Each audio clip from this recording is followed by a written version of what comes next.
Bonsoir et bienvenue à toutes et à tous. Le sommaire de ce journal. Contre le coronavirus, des artistes du continent mettent leur notoriété au service du combat contre cette maladie.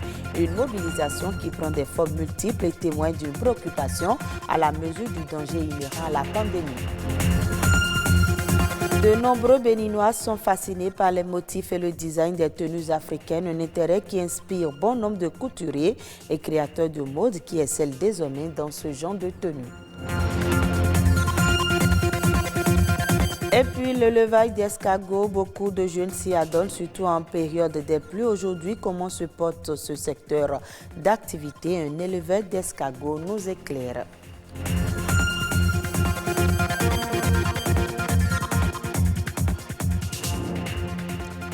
Du collectif 229 contre le coronavirus à la star congolaise Fally Ipupa, en passant par DJ Kérosène de la Côte d'Ivoire et beaucoup d'autres, les artistes africains se mobilisent eux aussi pour sensibiliser les populations au risque du coronavirus en chanson et en vidéo.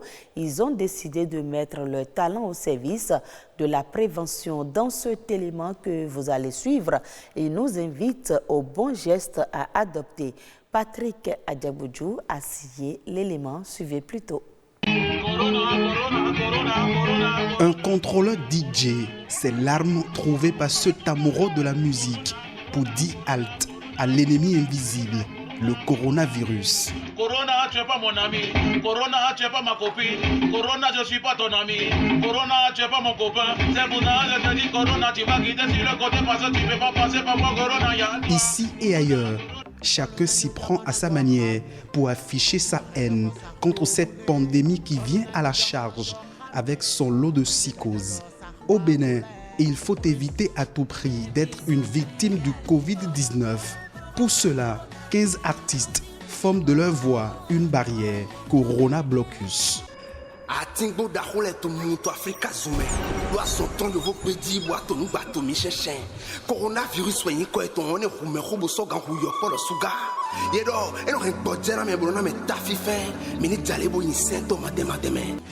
Si t'as de la fièvre, la toux sèche, t'éternues, tes yeux te grattent, sache que ce sont des symptômes. Ndani Gani apporte aussi avec fierté sa pierre à l'édifice. En tant qu'artiste, ça fait un plaisir de participer à cette chanson de sensibilisation puisque je me dis que quand même c'est la meilleure manière du moins d'atteindre la population. Fatih a l'aide également de sa plus belle voix sur les gestes à éviter.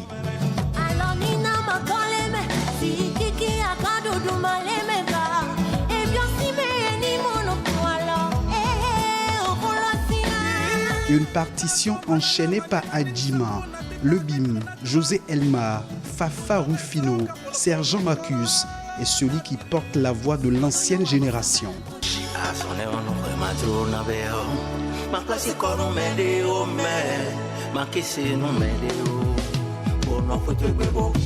Je suis conscient que cette maladie s'intéresse d'abord aux gens du troisième âge. J'appartiens à cette génération. Donc j'ai besoin de sensibiliser les miens. Il faut que tous ceux qui sont de ma génération se sentent concernés. Pour que le coronavirus ne fasse pas des morts en cascade, beaucoup d'autres artistes africains font de la prévention. Respectons les consignes d'hygiène données par le gouvernement.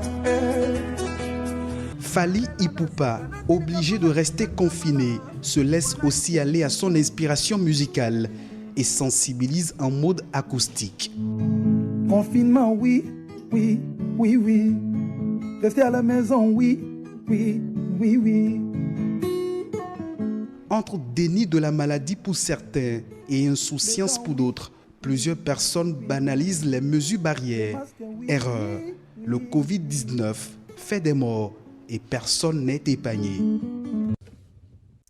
Au Bénin, la commercialisation de l'escargot demeure faible. Pourtant, sur le marché, la demande est forte. José Mingan est un éleveur d'escargots et il peint le tableau de son secteur d'activité.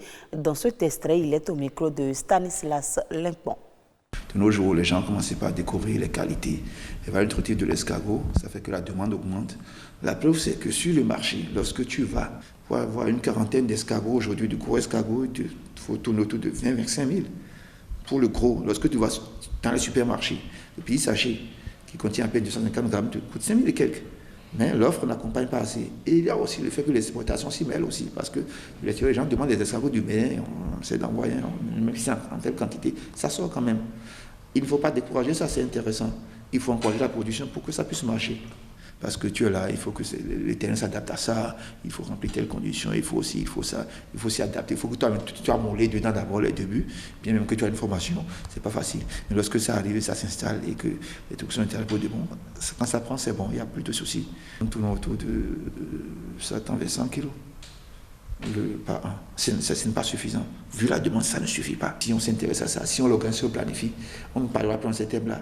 Parce que le produit sera disponible et chaque fois, le cycle sera continuel. On sortira chaque fois au fur et à mesure. Et puis c'est établi, et puis c'est bien. Mais c'est un élevage qui dure un peu sur le temps. Ce n'est pas des élevages à cycle court, comme les poulets, les cailles, les canards, non. Chez les escargots, il faut attendre 6 mois, 8 mois pour avoir des choses de taille moyenne. En 6 semaines, je dis, les poulets, tu as déjà des poulets de 2 kg, 2 kg 5, 3 kg. Chez les escargots, pour avoir 350 grammes, il faut attendre 6 mois. Vous voyez que la différence est là, ça fait que c'est un peu lent. C'est un élevage très intéressant en termes d'apport de devises. Parce que les escargots ne demandent pas grand-chose. Leur ration alimentaire ne coûte pas aussi cher. Des herbes grasses, il faut aussi d'avoir la connaissance, de savoir ce qu'ils mangent, d'améliorer un peu les résidus alimentaires, les fruits pourris, des trucs comme ça. Ils consomment sa satiété et ils se développent normalement. À Cotonou, comme dans certaines localités du Bénin, bon nombre de Béninois optent de plus en plus pour la mode africaine avec des tenues au design et aux motifs ancrés dans la tradition. Même dans certains prêt-à-porter, les tenues en vente sont d'inspiration africaine. Stanislas Lincoln est allé à la rencontre de quelques couturiers et stylistes béninois. Voici son reportage. Dans ce prêt-à-porter, domine la mode africaine. Son promoteur est styliste. Ce soir, Roland vient le voir pour retirer sa commande. Actuellement, vous allez constater la plupart des Béninois et les jours ouvrables sont souvent là avec les tenues locales. C'est ça le Béninois d'aujourd'hui. Aujourd'hui, la confection des tenues africaines rapporte de mieux en mieux aux professionnels du secteur. Pas de repos pour certains, comme c'est le cas ici. Je suis en train de faire le dessin de ce que je vais faire comme broderie. Si, sans ça, tu ne peux jamais faire la broderie. Ce brodeur manque de main-d'œuvre pour faire face à la clientèle qui ne cesse de croître. Je ne dors pas couramment parce que je n'aime pas que les clients viennent dire pourquoi est-ce que tu n'as pas fini ma tenue à temps. Actuellement, c'est ça qui passe. La tenue locale, ça passe. Parce qu'il y a genre de tenue qu'on appelle good luck, qui est venu du Nigeria et qui est porté souvent par le président nigérien. Donc, raison pour laquelle, actuellement au Bénin, la tenue good luck passe bien avec broderie et qui fait partie des tenues locales. Au niveau des grandes maisons de production, la demande a doublé, voire triplé ces dernières années. Ce patron d'une maison de mode située à Cotonou souhaite que ces offres répondent aux exigences du marché national et international. C'est pourquoi, ici, dans l'atelier de confection des tenues, ces employés font un travail à la chaîne. Ça fait bientôt 30 ans qu'on est en train de développer cette marque béninoise. J'ai commencé ce travail. Personne ne croyait qu'on pouvait porter du prêt-à-porter fabriqué avec du tissu africain. On pense seulement au Yves Saint Laurent, Christian Dior, les grandes marques qui font du prêt-à-porter dans ce moment-là.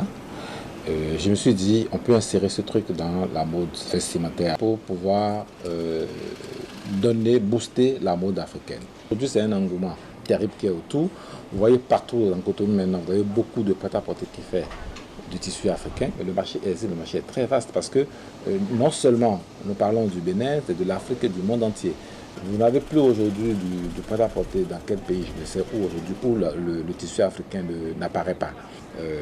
L'Afrique centrale, le Cameroun, le Congo, le Gabon, tout ce monde vient au Bénin s'approvisionner en vêtements. Le style vestimentaire africain s'ouvre au monde et le Bénin, qui rêve de devenir le carrefour de cette mode, travaille à satisfaire ce vaste marché.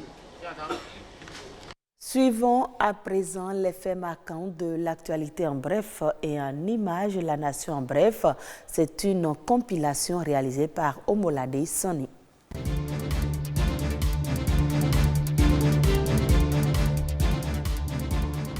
Plus de lampes, climatiseurs et réfrigérateurs non conformes sur le marché à compter de ce mardi 30 juin 2020. Désormais, seuls les appareils électriques de qualité et économes en énergie seront distribués au Bénin. L'Agence nationale de normalisation, de métrologie et du contrôle de qualité et la direction du commerce procéderont à l'assainissement du marché.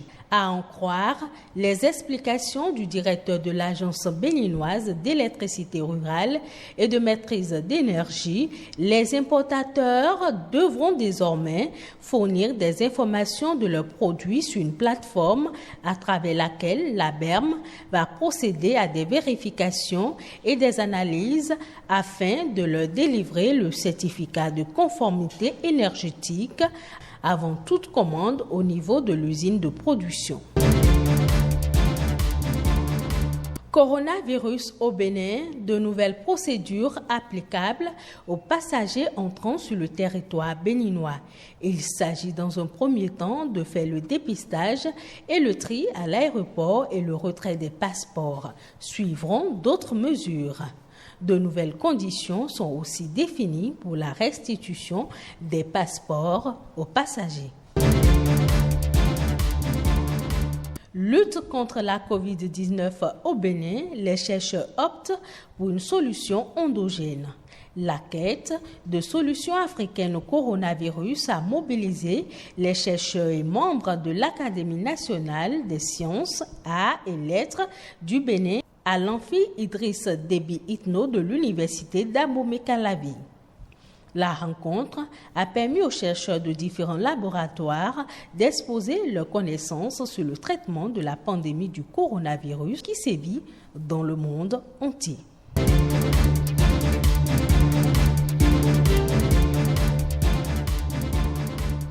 Hors du Bénin en 2020-2021, le marché mondial du sucre sera plus encore sous pression. L'Inde, second fournisseur mondial, vient de revoir à la hausse ses prévisions de production et d'exportation pour la dite campagne. Une mauvaise nouvelle avec des coûts déjà historiquement faibles. Ces perspectives d'augmentation de l'offre indienne s'expliquent surtout par l'appui du gouvernement aux sucreries et aux acteurs de l'exportation sur ces dernières années. En effet, l'exécutif accorde une subvention pour la production de sucre brut afin d'aider les fabricants qui achètent la canne aux planteurs à des prix publics élevés ainsi qu'un soutien pour l'expédition du sucre brut. Et ce sera tout pour cette édition. Retrouvez ce journal sur le site de l'OACTB, www.oactb.bj. Très bonne suite de nos programmes.